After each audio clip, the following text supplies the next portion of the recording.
আচ্ছা। আচ্ছা ম্যাডাম, আপনি তো এতক্ষণ আমাকে অনেক কথা বলেছেন, আমি কি আপনাকে একটু বলতে পারি?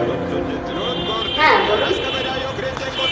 আচ্ছা, আমি না হয় এতদিন সুন্দরী পূজারি ছিলাম, গোবরেও যে পদ্ম ফুল হয় সেটা আমি বুঝতে পারি, কিন্তু আমি যদি এখন বলি আমি তোমাকে ভালোবাসি, তুমি কি আমাকে ফিরিয়ে দিবা?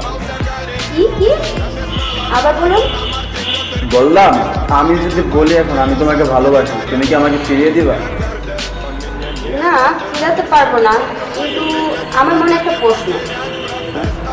আপনি কি সেই কালো মেয়েটিকে ভালোবাসেন, নাকি আমার এই অফিস বিজনেস, আমার এই সৌন্দর্য এগুলো দেখে ভালোবাসেন? ছি ছি। Revele naše голоса, yeah. Там ревели горы, мама.